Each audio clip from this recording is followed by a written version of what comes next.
Welcome to this edition of ONME Sunday Mornings. My name is Julia Lennice, along with Lennice Najib. We always have a full program for you, and we're liking that ONME Sunday Mornings is really focusing on the local events throughout the San Joaquin Valley. That means from Fresno, Madera, I guess everywhere, Visalia, Tulare, some of those locations that you will see us at. In fact, today's program, we're at the African American Historical Culture Museum of the San Joaquin Valley. And this, of course, the founder was Jack Kelly. Yes. Who had a vision of making sure that we could showcase San Joaquin Valley's greatest from, I guess, some of the first of almost everything. And we were talking about African Americans who have strived to make a difference. In fact, the Trailblazer event we just went to. Yes, I remember when he first got started, he was having the pictures out of his trunk of his car. And nobody believed the ideas that he was doing as far as the museum, but he had some kind of belief deep inside of him. A vision. A vision. And that's where it begins. Yes. People think that those huge steps or those, sometimes it's the small steps that we forget about and not realizing that we don't always have to take the big steps. Yes. And so it was Jack Kelly, who was a former sergeant, who wanted to go beyond the norm and find a way to be able to showcase the San Joaquin Valley greats, is what we call them. So from throughout this museum, they have some of the greatest sports athletes. And also, he was a football player at Fresno State as well. And a great star, in fact. Yes.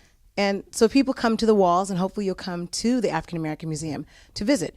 It's located here in Fresno, California, at 1857 Fulton Street. And this is where we're on location for ONME Sunday Mornings. And we want to keep doing that, right? Each location will bring you somewhere different. Always when I walk through the hall, I have a sense of history.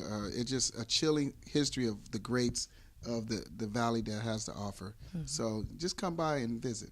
Great for the next generation to learn more about. Yes. And throughout today's program, we're going to bring you State of Black Fresno excerpts.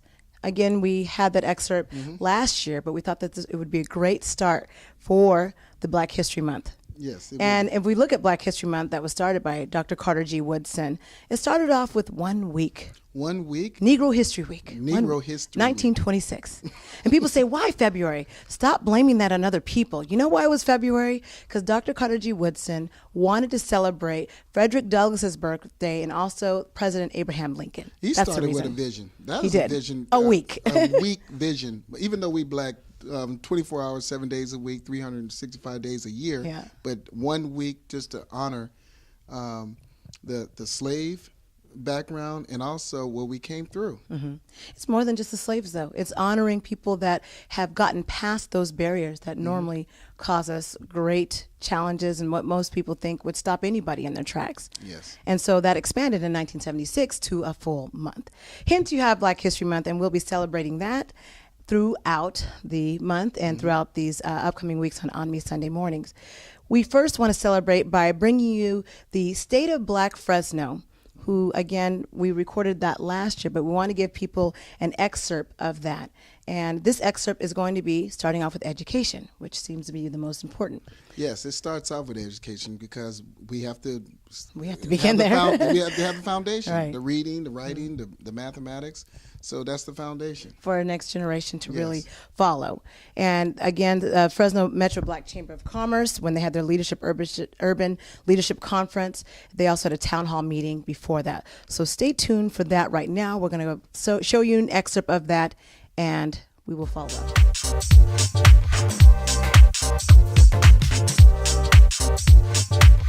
Damon, I know you've been doing some work in the high school level around design and marketing. Share a little bit with us, what you're sharing with those students and, how does that help prepare them? My focus really has been technology. I think when we have these discussions, we basically don't have these discussions around technology. It's probably one of the fields where what I'm doing is teaching them web technology skills that are related to game design, web design, communications and technology that we never really talk about when we're talking about jobs. And when I'm teaching my classes, I usually have a very small, if any, number of African American students who are attending.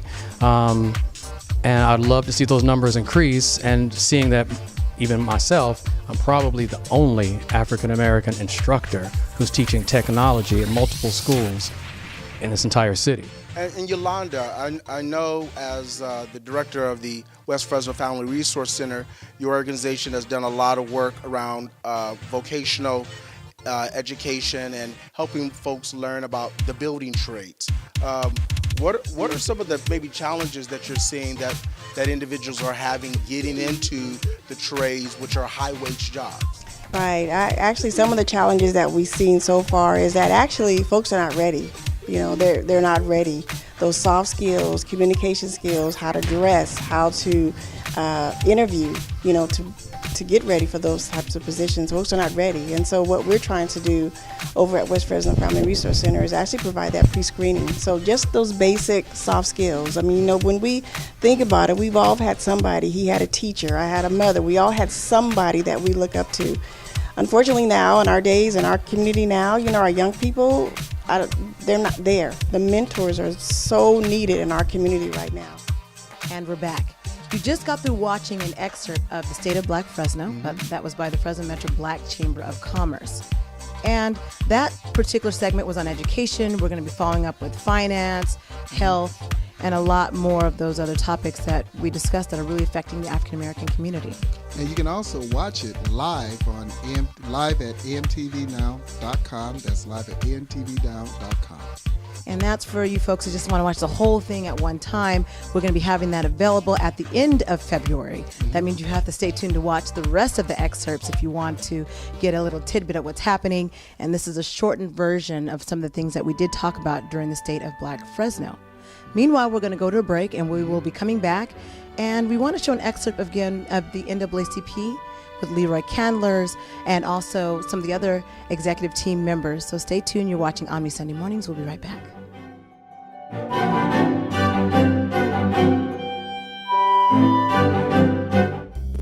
Are you looking for a way to fix your credit inexpensively with a company that is not looking to rip you off or lead you on? Then go to professionals that have a track record of success, helping many people fix their credit in a matter of months. Call the Credit Pros today for a free consultation. You don't pay until they get you results. Call 877-516-1811. That's 877-516-1811. 877-516-1811.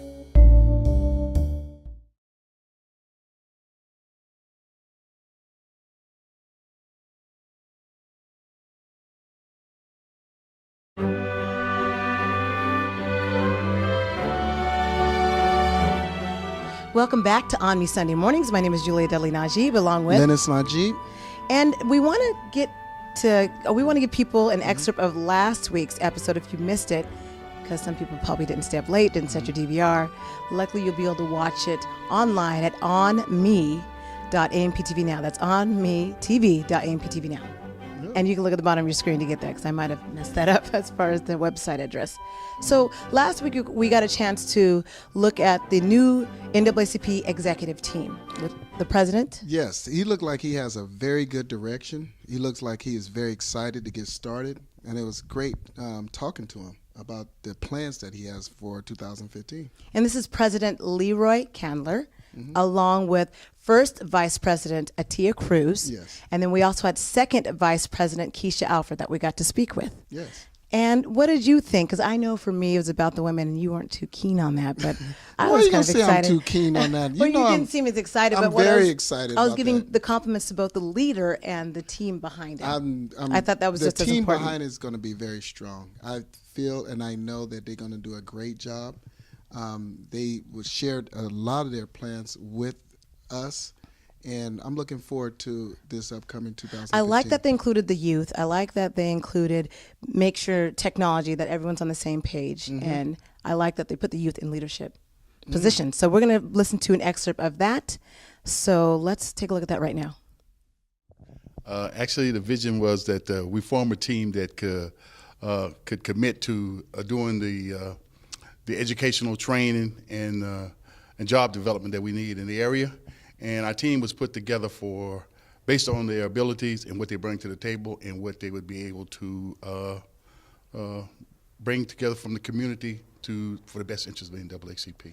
We definitely are in need of the community, with the people not feeling that they have the respect for the NAACP. The NAACP is the oldest and the boldest organization that there is in the world, and for some reason, if you're in the Fresno area, it seems that no one want to give us our just dues and our respect. And it seems like we just need to get the respect of first of all, the involvement of the community and the respect of the whole city, that we are a group of people that is not just going to walk away. We're not going to turn a deaf ear to the things that's been happening in our community. One of the first things that we started out doing was selecting a group of lawyers. We have a team of lawyers that's committed and volunteering and supporting us, because we need to know what the law is and what the law says, so we can make sure that the law be in our favor and we do the things that's necessary to uplift our community. Going into the colleges, also just in any other of our educational and business areas, and getting those young leaders that are not outspoken and are not out in our public eye, but to get them to come in to contribute their expertise to our cause. And Keisha, why do you think it's so important to tap into our youth? Because education is number one. So they need to be aware of what's going on in their community. They need to be aware of what's going on in their ethnic groups. They need to know what's going on in the NAACP, so that they can build and become a bigger form of the NAACP. Also, one other thing that we're going to do is at our general meetings, we're going to try to pick a different church each month to engage the churches, because we feel like all of this begins at the church. And we feel like on Sunday morning, 53% of African Americans are in churches. And if we can start disseminating our message from the churches and going out, I think we'll be stronger by the end of the year. And getting past those challenges, what do you want people to know that's so different from the past of the NAACP? I think that this year we have people that are committed. Not only are they committed, but they're conscious enough to know the importance of how much work goes into it and how much everybody needs that support. From the president on down, we're here to work together. And even if we have a difference in opinions or a difference in the way things should work, we're going to work together to come up with the best solution. And the key word is to support, regardless of what's going on. And we're back. You got to watch that excerpt of the NAACP Executive Team Fresno Branch with President Leroy Candler, First Vice President Atia Cruz, and Second Vice President Keisha Alford. And again, they're a strong team, but that also means behind the team we need to have some strong members. Mm-hmm. So make sure you check out the website where you can become a member of the NAACP Fresno Branch.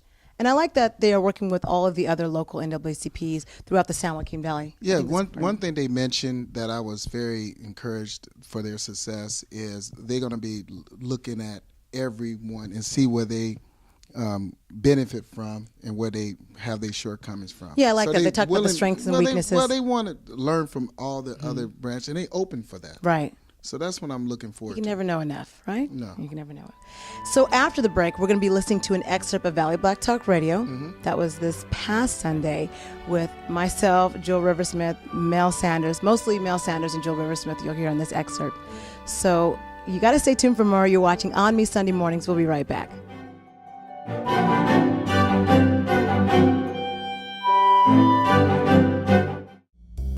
Are you looking for a way to fix your credit inexpensively with a company that is not looking to rip you off or lead you on?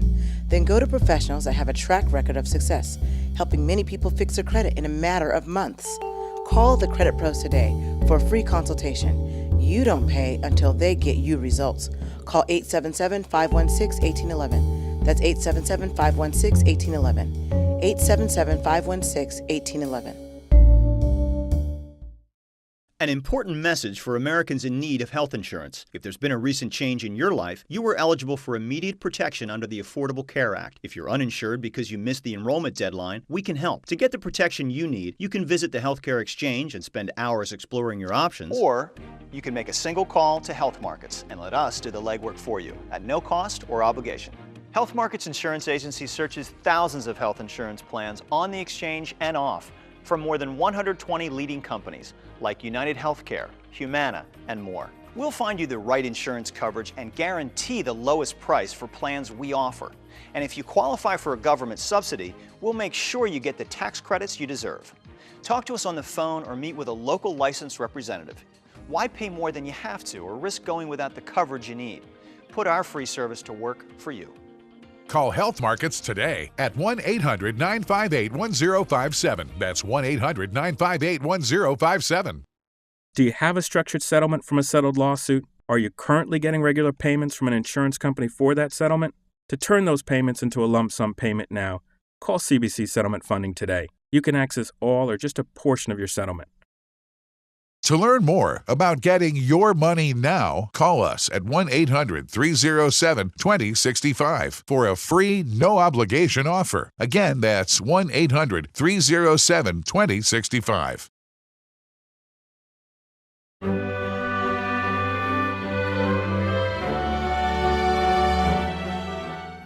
Welcome back to Army Sunday Morning. My name is Lennice Najib, along with Julia Dudley Najib. We have an excerpt from Valley Black Talk Radio. Now, this is going to interest us, definitely the local community, but I think this particular topic hits a national forum. Really? We're talking about blighted areas and communities and what can be done about that and the issue with that in the African American community. What do you mean by blighted areas? These are areas that people would definitely have a concern.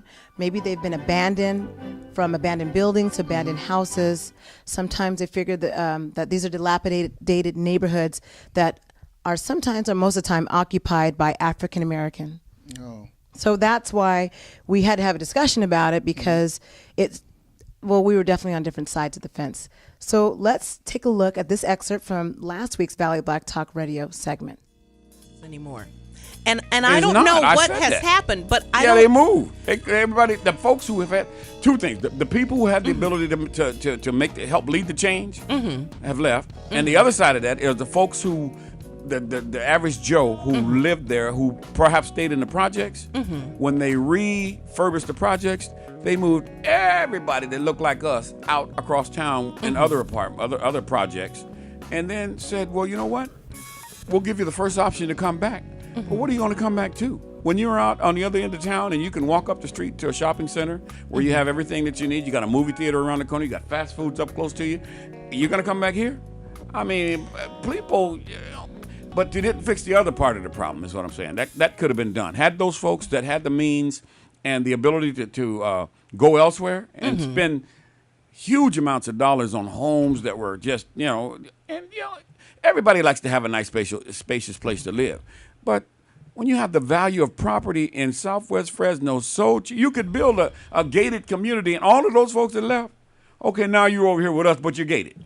Yeah, but gates don't keep out people who want to get in. We know that because there have been a number of gated communities in Clovis and Northwest Fresno that have had trouble. But here's my thing. I think that a large part of the problem, the issue, there is the blight, there is the businesses closing, and there's all that. But this is part of what I'm getting from The Warmth of Other Suns, which I advise everybody to read, regardless of your skin color. If you're an American, you need to read that book. Each generation is different. The younger people come along, and they do not have any relationship with their parents and their grandparents' generation. They love them, but they don't understand anything that they went through. And of course, this happens even now. I mean, the millennials, my niece, we're what, maybe 15 years apart, but her generation is a totally different thing from mine. Their music is different. Technology is different. Everything is different. I think a large part of the problem is those generations that were part of the migration that moved out of the South were striving for something better. The generations that came behind them, their kids, their grandkids, their great-grandkids, they have not gone through the same kind of struggle. They feel cheated and left out of the American dream, and they have more, it's funny because their parents and grandparents were treated so heinously in the South and better in the North, but, still not completely equal. But they kept moving up, where the succeeding generations, the children and the grandchildren, the great-grandchildren, just don't seem to have any relationship to the American dream, to place, to I don't want to say character, but they they don't seem to care as much. They're not as concerned about the area around them and what it looks like and how they live. They see blighted stuff. It doesn't occur to them that, hey, we could go and paint that house and try to fix it up, Miss So-and-so's house, right? And I kind of understand that. I understand why. They're not invested in anything because nothing has been invested in them. But the fact is, they aren't invested in anything. And I don't know what the solution to that is. It goes back to what I said before. The folks who have the ability to lead are not there. And you made it clear to me that everybody's not going to take advantage of the opportunity, but I see people who have the leadership skills being able to make a difference in a community, and we would not be where we are now had those folks stayed and said, okay, we're gonna make sure that everybody gets a piece of this pie. That we bring everybody along with us. Yes, and as many who want to come. I mean, the path is going to be paved, and that includes everybody. The politicians, everybody needs to be a part of this because, as Hillary said, or I believe it was her that said it takes a village to raise a child. Was that her that made that statement some years back? Yeah. Well, she's absolutely correct. Yeah, she took it from somebody else, but we get the point. You get a different feel from people who live in your neighborhood than you do from those folks who, at the end of their shift, they go to Sanger or Porterville or wherever they go to feel safe. We need people who, and you can't tell me you can't find folks they don't want to live. I'll tell you what, the kind of salaries they pay for a policeman's job, by the end of the week, if you tell me you need 15 people, I can find you 15 people who have the interest and the ability to be trained to be a police officer. They may not be ready right now, but they certainly have the skills to make that happen. So there's no shortage of folks who need to make that $70,000, $80,000 a year or whatever that salary is that a police officer earns. So what do you do? So to start, Mr. Sanders, number one, you have to have officers who live in the community, police the community. That's a great step towards change. Number two, the people in the community who are able to do more for the community should stay and do more for the community instead of leaving. You look at the vacuum. Look at the things that are missing in your community versus somebody else's community. The amenities for shopping and transportation and those kinds of things. That gives an opportunity for folks who don't have. You take lemon and you make lemonade. If you don't have it, somebody can that's an opportunity for them to come up with a group of folks to say, okay, we're gonna build a shopping mall here. We're gonna open folks come from across the waters and they go directly to our communities. They don't even, they want to know where we are because they know they're going to be able to make money there. So all of this stuff about, there's no money to be made there. Everybody who comes from someplace else comes over, sets up, and in 15 years' time, they put all of their kids through school. They're gonna, and yet we're still sitting here talking about, we need some of the things we have to do for ourselves, but we need the folks who have those skills to stay in our neighborhoods. You leave, you don't train anybody else. You can't open that shopping mall as a person that doesn't have the connection of how you put your finances together. Yet the people who left, they know all of that stuff. Caller, how are you doing? Welcome to Valley Block Talk Radio. We welcome your comments. Thank you. I was calling, I was remembering when my childhood, coming from the South and coming to Fresno, and Jack Kelly lives right on the corner of Martin and Fresno Street. West Side. First black police officer. He was in the neighborhood. The Fanes had their barbershop up there. We had Santee car lot and everything. The real estate people was all, and that's when they call it the Golden West Side of Fresno. Ray Williams, all those guys, Bob Mitchell, all of them, and they lived in the neighborhood. And Ray lived there till he passed away at Edison High School. So those people, they didn't go away. They attained what they wanted to attain, but they stayed in the neighborhood. And I agree with Mr. Sanders, as he had said earlier, that if we do that, if just a few of us come back to where we were, because I was on Walnut and Grove all of my life until I moved away. I got a better job. My son was going to a different school, and so I did move away. I'm in Northwest Fresno now. But given opportunity that it would be like I can walk down the street, I can go to the movies, I can go to all the shopping centers. I got a cleaner there, which we don't have one. We have to go on West and Bullard to go to the dry cleaners now. Or we have dry cleaners all over the place. We have pharmacies all over the place. And not only place you can go, to get a prescription filled is Rite Aid. That's not fair. No. Yeah. And I think that you raised some very great concerns or some points that you pointed out in terms of the value of folks who have this skill set staying in communities to really help build and stabilize a community. And I think Mr. Sanders, remember when the UNME market was right there on California Fruit? Yeah. All those doctors and everybody got together. stand Dr. and Michael built it, was yeah. one of them. Yeah. He retired from Fresno State. He was going to school to become a professor, and he was right there at the grocery store. All those doctors and all those people that had finance, they built the grocery store right there. It's torn down now, and they've been waiting for something else, and nothing has happened yet. Yeah. Change. We need to step up and step out, and people that we have elected, they're not doing what they need to do. They need to go away. It's real. You're right about that. You're right. Thank you, caller. We appreciate that. Okay, thank you. Okay. Yeah. So this kind of leads into something that Julia often says, and that is Julia says it? Julia says it. Wow. Why do you seem surprised because it's me? You know he likes to tease you. But you frequently talk about the fact that the Small Business Administration and the chambers are not doing enough to help small businesses. No, they're not. So we don't have the dry cleaners and the doctor's offices and all in our neighborhoods because it's so hard to start them up. We don't have the same advantages that the suburban neighborhood. So we just got a chance to watch that excerpt, Valley Black Talk Radio, talking about blighted neighborhoods and also talking about why it's so important for even our own community leaders to stay in the community. Well, what's the importance of the blighted area when you have it there and it's throughout the Fresno area?